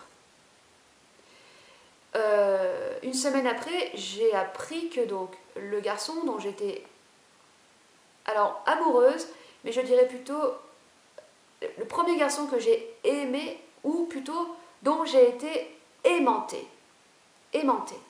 C'était du magnétisme. J'ai été aimantée très fortement par ce garçon, qui était d'ailleurs un garçon très ténébreux, qui pratiquait de la batterie, de la guitare électrique.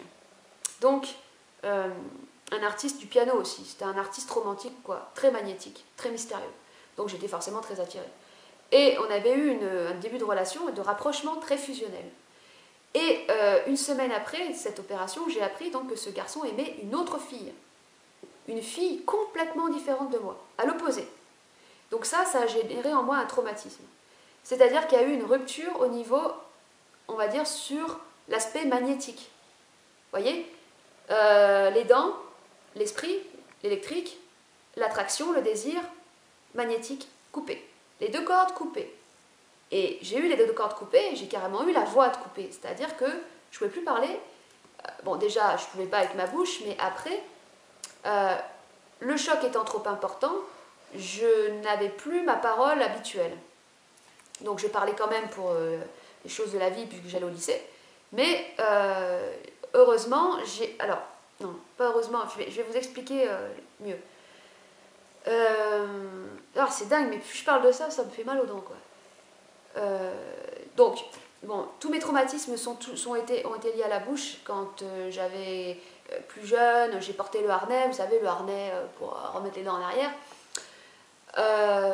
Mon père était content plutôt, enfin mes parents étaient contents quand ils m'ont vu avec ça parce qu'ils se sont dit que j'allais enfin me taire.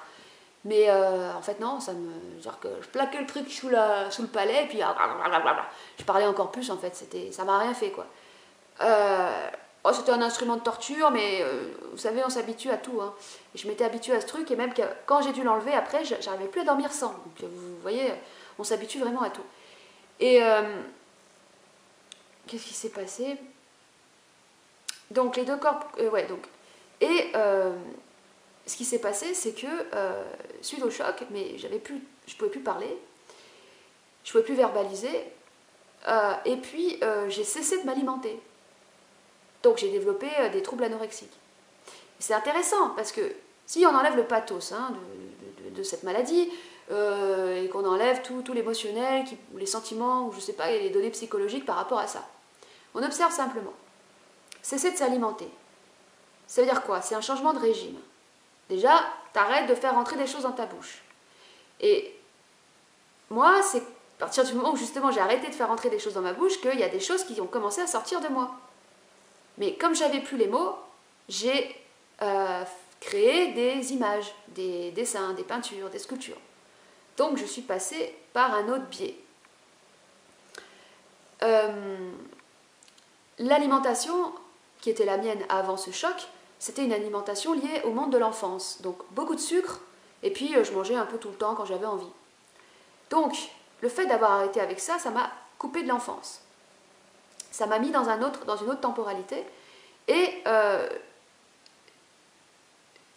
la souffrance générée par ce choc a été en fait l'élément poussoir pour commencer à manifester ma propre lumière. Si vous voulez, le fait de couper les cordes, c'est comme tomber dans le vide. Moi, j'ai eu l'impression que je tombais dans le vide. Bon, je ne tombais pas dans le vide. J'étais chez moi, dans ma chambre, mais je tombais dans le vide en moi-même. Je tombais dans le vide, dans le néant, dans la noirceur.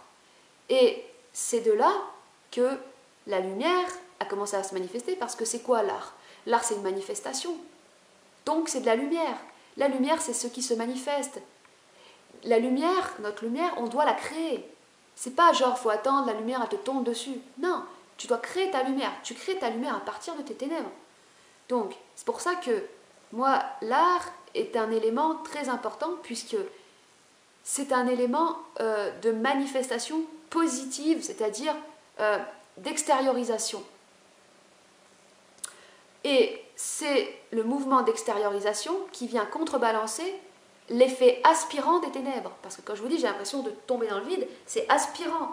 On se sent aspiré dans le noir. Donc, en contrepartie, il faut pouvoir manifester quelque chose pour créer la dynamique. Vous voyez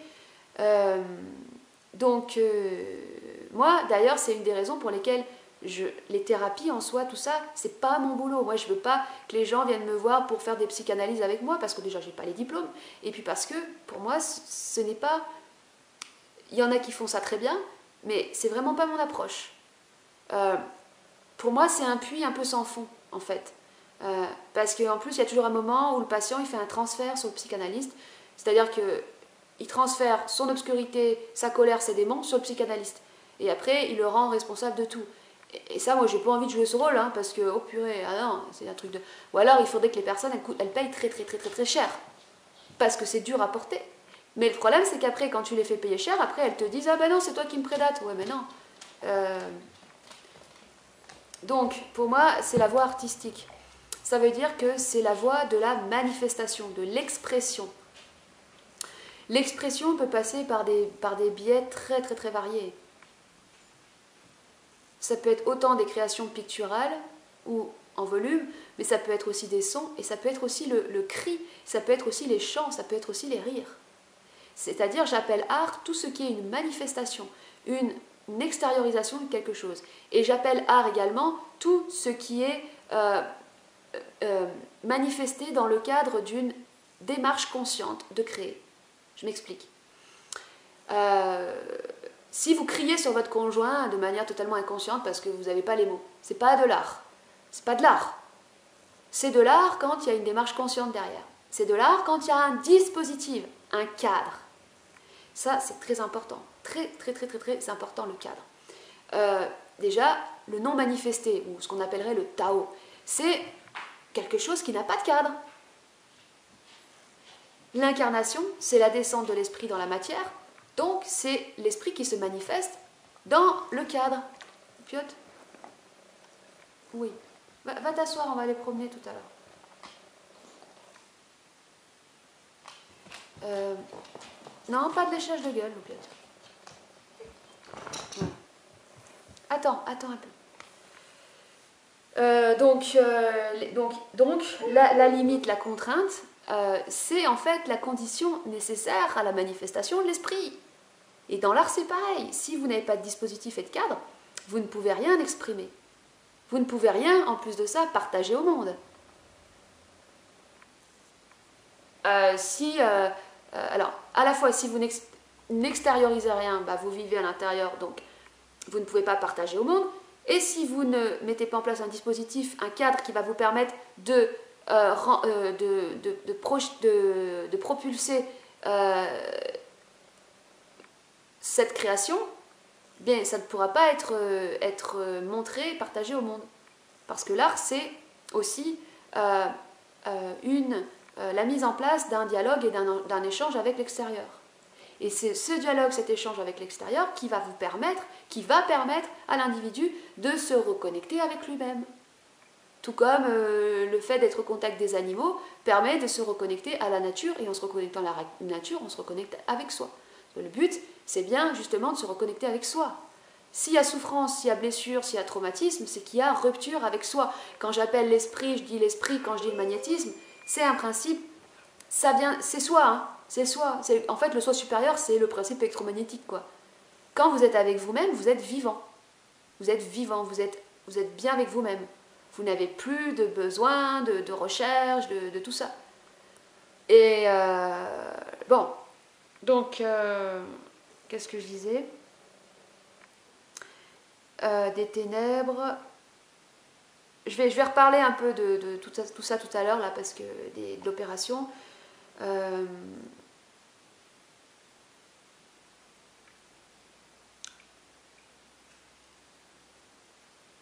Ouais, c'est ce long parcours artistique finalement qui progressivement m'a permis de pouvoir récupérer le plein usage de ma parole, qui est en fait là où réside mon art réellement.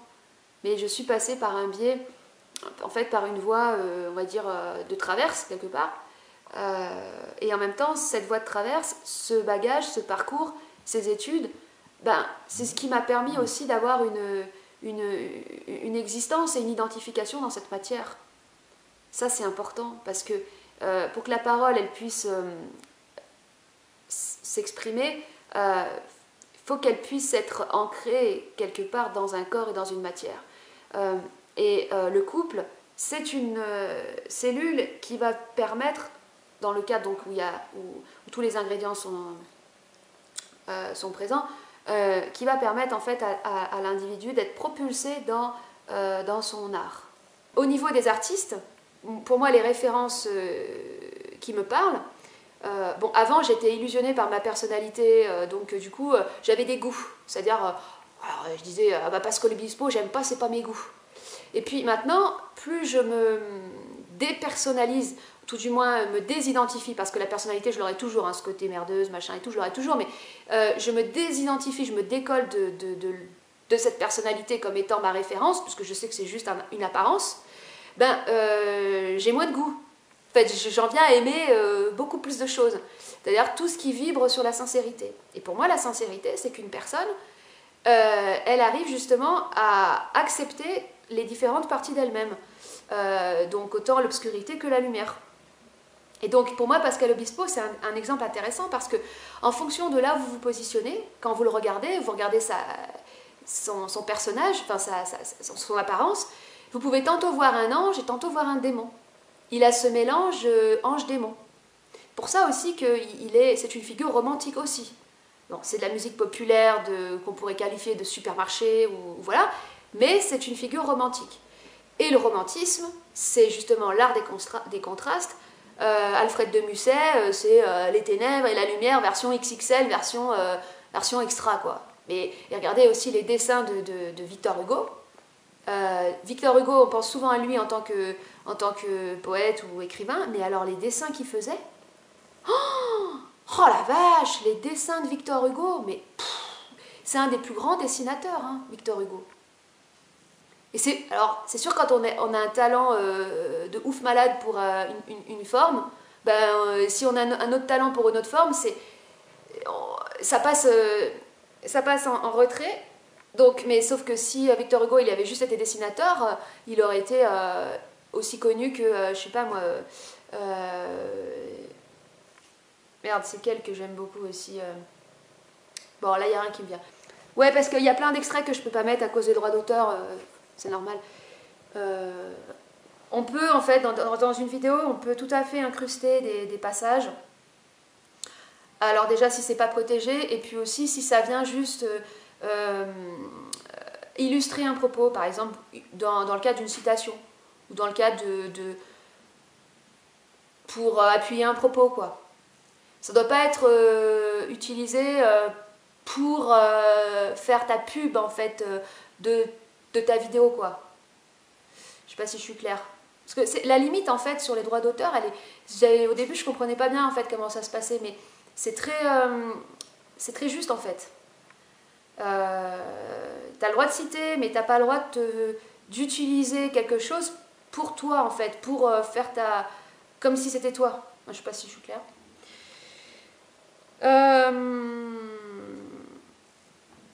Donc voilà, la matière noire, matière lunaire et matière solaire, obscurité et lumière. Donc dans un premier temps, l'équilibrage ou l'harmonisation d'une personne, ça passe par un équilibrage entre le yin et le yang. Donc tous ceux qui sont encore en train de rejeter leurs ténèbres ou penser qu'ils sont possédés par le diable ou des choses comme ça, c'est qu'il y a encore... ils croient encore qu'ils sont... comment dire, ils croient encore qu'ils sont imparfaits ou qu'il faut qu'ils améliorent ou qu'ils évoluent. Donc voilà, il y a un déclic qui doit se faire quand même. Et ça, c'est la première, j'ai envie de dire, c'est la première étape. Putain.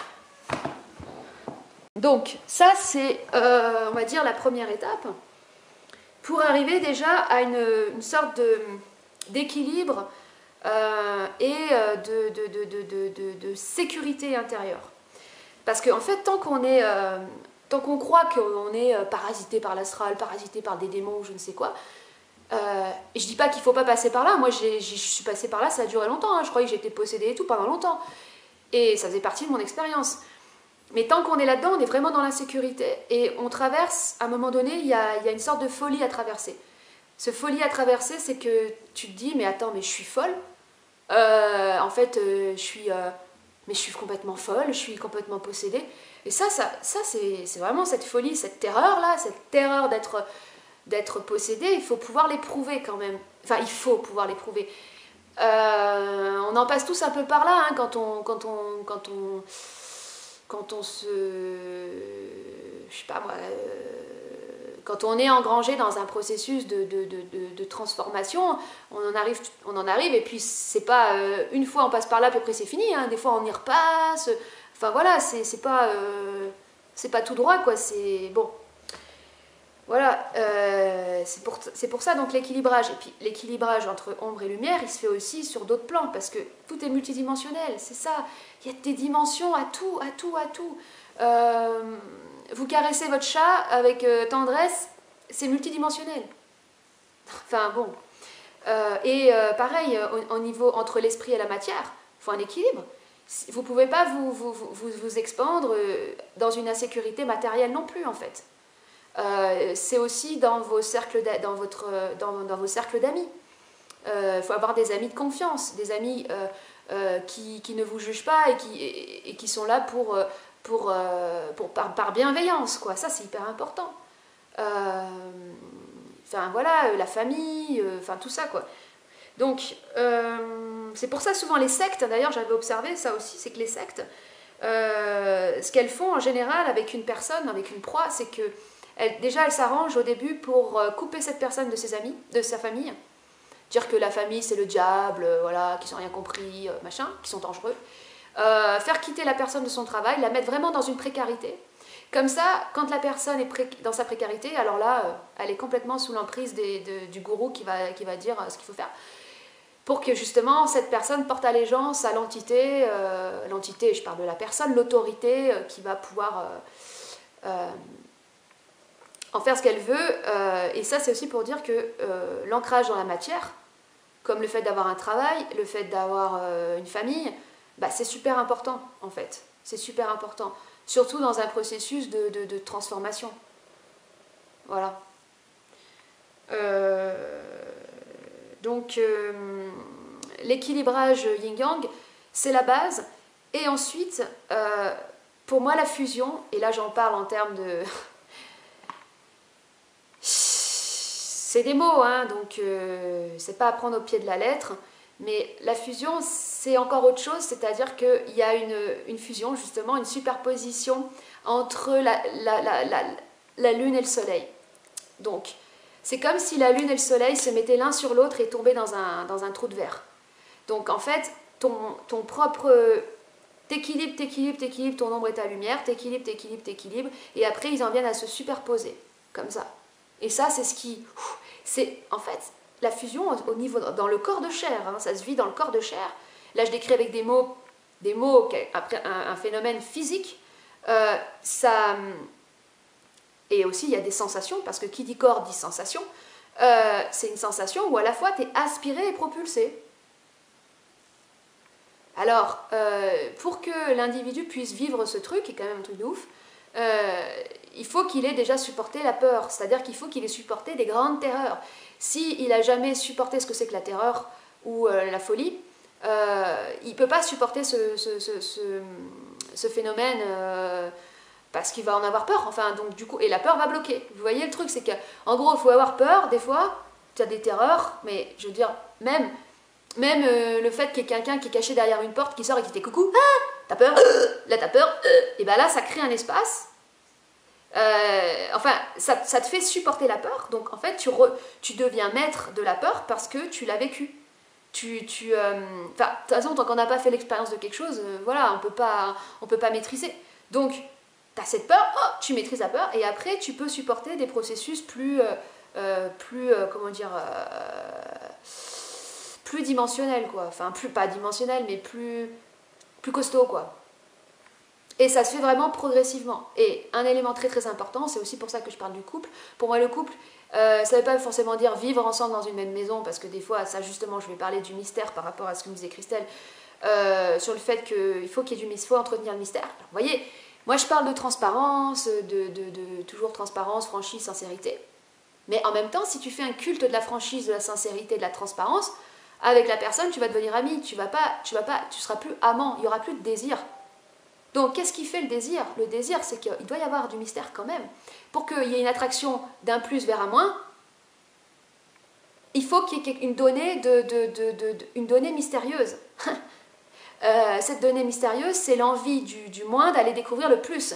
S'il a déjà tout accès en face, si l'aimant-là, il a déjà accès à tout ce qu'il y a en face, il n'y a plus d'attraction. Pour qu'il y ait de l'attraction, il faut qu'il y ait un manque aussi. Donc, qui dit manque, dit désir de découvrir. Donc, dit mystère. Parce que qu'est-ce qu'on a envie de découvrir? C'est le mystère.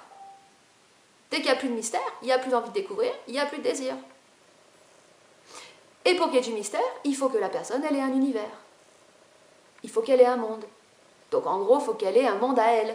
On appelle le jardin secret, ça peut être un monde, ça peut être une œuvre littéraire, ça peut être... pour moi, c'est quelque chose d'artistique, ou, quand je dis artistique, c'est des mots, ce que je dis artistique. Hein. Je dis, c'est avoir son monde à soi.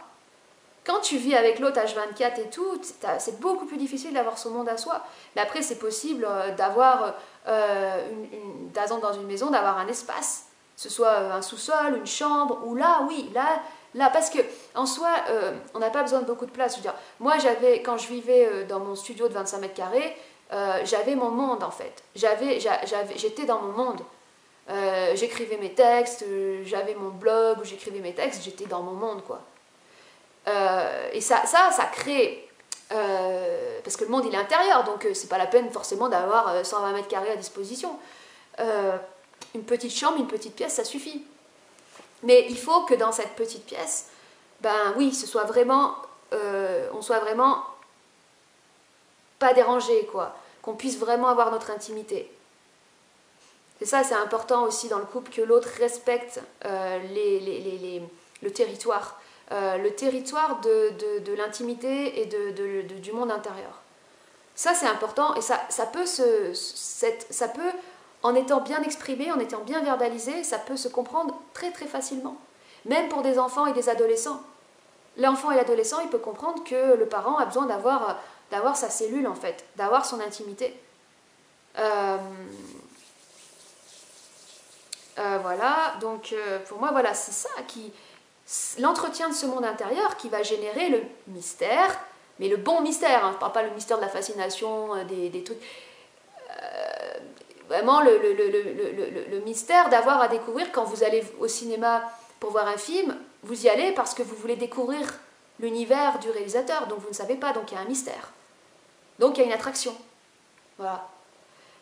Et de vouloir toujours tout, voilà, comme je dis, de voir tout déballer tout le temps, tout faire des briefings H24, la transparence. Après, quand vous faites des AG, moi, ça c'était à une époque aussi, on faisait des AG qui duraient 4 heures avec mon compagnon. Après, t'as plus du tout envie de faire l'amour. Après 4 heures d'AG, t'as juste envie de te coucher et de te dire, ah, c'est bon. Tu peux disparaître de ma vie pendant 3 semaines parce que là, waouh. Voilà, c'est... Enfin bon, il y a plein de façons. Bernard de Montréal, lui, il partait toutes les 2 semaines, il partait. Hein. Là, c'est un petit peu... en fait, je suis en train de poser plus ou moins tous les ingrédients, comme s'il y avait une recette à faire, hein, plus ou moins tous les ingrédients pour que le moteur à propulsion du couple fonctionne. Voilà, fonctionne le temps qu'il doit fonctionner. Après, vouloir être marié pour l'éternité ou des trucs comme ça c'est... Là, ça génère de la souffrance psychologique, en fait. Tout ce qui est de l'ordre de la projection, même quand on se dit, oulala, il y a aussi une très grande inquiétude psychologique, c'est de se dire, surtout quand on a du désir pour quelqu'un, c'est de se dire, oh, mais comment ça va se passer le jour où j'en aurai plus du désir, le jour où je ne serai plus attirée. Et du coup, des fois, en fait, on a peur, et on se retient même de désirer trop, parce qu'on se dit, oh, ben non, ça va pas durer, et puis après, je vais être déprimée parce que je serai montée trop, puis après, je vais redescendre. Et du coup, à la fois ça, on peut pas trop l'empêcher, hein, quand même, parce que forcément, bah, si tu montes, tu descends toujours. Hein. Là, faut pas être astrophysicien, physicien pour dire ça. Mais pour moi, c'est justement d'avoir le regard objectif, dans le sens se décoller du pathos. Vous voyez, quand Lucchini parle du pathos qui colle à la peau, voilà. Parce que les émissions de télé, voilà, faut que ce soit pathos, ça colle à la peau. Pour lui, le pathos, c'est au théâtre. C'est du jeu. Ça ne le dérange pas d'être pathétique, de jouer le pathos en tant que jeu d'acteur sur une scène de théâtre. Mais dans ce décollage, dans ce jeu, et donc en fait dans la vie c'est pareil, plus vous vous décollez des affects passions, comme dirait Spinoza, mais il ne parlait pas, je ne sais pas comment il disait, mais ça c'est plus Deleuze qui disait les affects passions. Plus vous vous en décollez avec un regard objectif, moins ça a de prise sur vous et plus vous rentrez dans le jeu. C'est-à-dire que ça devient un jeu, pas dans un jeu dans le sens je vais manipuler l'autre, je vais jouer avec lui comme un chat qui joue avec la souris. Quoique des fois, moi j'ai vu ça, la souris elle se met à danser, ça serait une danse, mais bon, c'est vrai que c'est terrible, hein, la souris, il y a du sang partout. Bon. Je ne parle pas de ce jeu-là, je parle plus d'un jeu intelligent et d'une manière aussi d'amener de la légèreté. C'est important d'amener de la légèreté. Et puis quand vous arrivez à vous séparer, à vous réorganiser par une séparation avec votre partenaire et que ça n'est pas un drame, mais au contraire, c'est une ouverture vers autre chose, vers d'autres mondes, et que vous restez encore tout autant, comment dire, complice, tout autant lié par le lien, on va dire, le lien subtil d'être à être qui a été établi. Mais c'est génial! Parce que justement, ce qui est créé dans le couple, c'est un rapprochement que seul le couple peut faire entre deux êtres. C'est une proximité avec la sexualité qu'on ne peut pas avoir avec un ami. Donc c'est quand même quelque chose de très précieux. Et de perdre ça, de perdre ce lien précieux qui a été créé, c'est dommage. Mais quand les couples se déchirent parce qu'ils ne peuvent plus se parler et tout, c'est parce qu'ils se sont blessés, ils se sont trop fait mal. Et ils ont trop eu mal, donc ils veulent plus raviver la douleur, la souffrance. Mais les blessures de trahison et tout ça, il faut pouvoir les penser, ces blessures. Ça fait partie du karma, c'est-à-dire que tant qu'on a besoin de vivre ces drames, on est dans le karma, donc on ne peut pas complètement rentrer encore dans la danse, en fait. On doit vivre encore le karma, et le karma, il faut le vivre, de toute façon. Moi, putain, la blessure de la trahison, là, un jour je ferai un truc là-dessus, mais... Enfin, là, c'est du souvenir maintenant, mais quand je l'ai revécu intégralement, le machin... je me souviens, je dessinais des cœurs avec du sang et des couteaux qui transpercent. J'étais repartie en mode adolescent, c'était il n'y a pas si longtemps que ça. Hein. Ah ouais, non, c'est lourd, quoi. Mais ça fait partie du karma. Le karma, c'est mystérieux. Moi, je ne peux pas dire ce que c'est que le karma. Le karma, c'est que tu te retrouves à vivre une blessure, tu ne sais pas d'où ça vient, mais ça te prend, c'est dans ta chair et ça te fait mal, comme si c'était vraiment un couteau planté dans ton cœur, quoi. Pareil. Voilà. Le karma, voilà, c'est comme la programmation. La programmation, on a tous une programmation, ça veut dire quoi? J'ai mis du temps avant de le comprendre, hein, ça, je précise. C'est que y a quelque chose pour lequel on est fait. Il y a quelque chose dans lequel on est mieux. Une forme d'expression, une forme de manifestation, une forme de contribution à la vie et au monde pour lequel on est fait. Pour moi, quand je vois Lucchini, voilà, il est fait pour le théâtre, ce mec. C'est un putain d'acteur génial. Et vous voyez que... Moi, j'aime bien regarder quand les gens, comment ils vieillissent aussi. C'est important pour moi. Vous voyez comment il vieillit. C'est un homme qui est sain, qui a su quand je dis qu'il est sain, c'est qu'il vit ses émotions, il retient rien, il s'exprime, il est propre. Et puis, il garde la sincérité. Il est sincère vis-à-vis de lui-même, donc il est propre. Donc ça fait qu'il vieillit bien, quoi. C'est important, c'est comme le vin, voir comment la personne elle vieillit. Je suis d'accord qu'avec Depardieu, c'est pas le même karma, et on voit bien que le mec, bon, il y a de la rétention, quelque part, il y a des trucs enfouis, quoi. Il y a des ténèbres, mais c'est ces ténèbres qui ont fait sa puissance aussi. Parce que Depardieu, c'est un monstre, c'est un dieu du cinéma. C'est une référence à un mec qui est mondialement connu. Un des rares Français mondialement connus, quoi. Il a joué avec les plus grands du monde. Je suis sûre que sur la planète Mars et chez les Acturiens, il est connu aussi, genre Depardieu. Donc c'est quand même... c'est pas pour rien qu'il y a le mot Dieu dans son nom, quoi. Attention. Mais c'est ce qui fait sa puissance encore aujourd'hui, c'est qu'il est toujours dans l'équilibrage. Donc il a une grosse obscurité, mais il a aussi une grosse lumière. C'est assez simple à comprendre. Hein. Alors, on va voir si, comme d'habitude, je m'assois. Loupiote, attention. Voilà. Ça fonctionne. Ça fonctionne parce que c'est pas un rapport de force. Comment dire, si tu renvoies à l'autre la force qui t'envoie, tu rentres dans un combat de force. Et combat de force, c'est celui qui est le plus fort. Moi, j'ai pas envie de rentrer là-dedans, donc je lui envoie autre chose que de la force. Je lui envoie pshit. Pshit d'eau, c'est autre chose. C'est d'une autre dimension. C'est d'une autre nature. Donc, elle se repositionne vis-à-vis de sa force à elle. Elle se rééquilibre elle-même. C'est pas à moi de lui refoutre. Ah non, ça c'est épuisant à force de faire ça. C'est comme dans le couple, quand on s'engueule, c'est celui qui gueule le plus fort, après tout le monde est mort. Tout le monde est mort à la fin. Donc faut qu'il y en ait un des deux qui passe sur un autre, qui change d'approche en fait, qui arrive à changer de dimension même, j'ai envie de dire. De changer de fréquence. Voilà. Quand tu restes deux colères sur la même fréquence, ça s'arrête que quand les deux sont épuisés. Ou dans le cas des mecs un peu comment on appelle ça, belliqueux, là, qui se foutent sur la gueule, bah, ça s'arrête quand il y en a un qui est KO. Ça, c'est un peu bon. On dit souvent que la colère, elle vient quand on n'a pas les mots. Donc on hurle quand on n'a pas les mots. Alors si on parle avant d'en venir à la colère, bah, on évite la colère.